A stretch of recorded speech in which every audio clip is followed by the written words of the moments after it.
د لغمان چاپیریال ساتنې ریاست او د کلیوالي پرمختیایي شوراګانو ترمنځ د هستوګڼې پاک چاپیریال ساتلو په موخه د ګډو همکاریو تړون لاسلیک شو.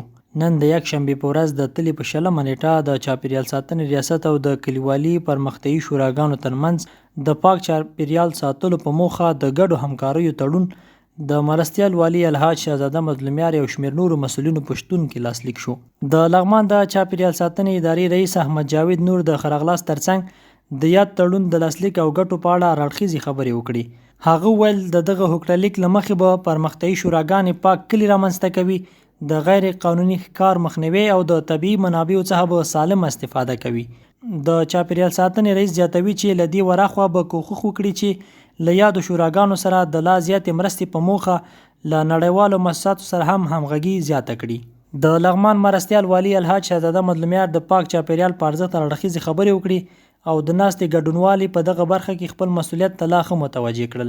نوموړي زیاته کړه اوبه، هوا او خاوره د چاپیریال عمده او اساسي عناصر دي چې د ژوندیو موجوداتو ژوند همدغه 3 عناصرو پورې تړلی دی.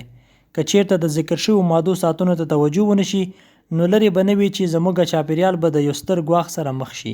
نوموړي خوښي وښوده چې په دغه ډول برنامو کې د لغمان ولسونه په خورا ښه شکل برخوال کیږي. دا کومه برنامه د دې چاپیریال او د ماحول په رابطه باندې چې صفا او سوتروالی او پاکي باید واوسیږي او په څنګ د دې کې د نورو ژوندي موجوداتو لکه کبان او مرغانو دې ته موږ متوجه کړي. دا یو ډېره مهمه برنامه ده، با اهمیته برنامه ده او په ارزښت باید موږ او تاسې پوه شو.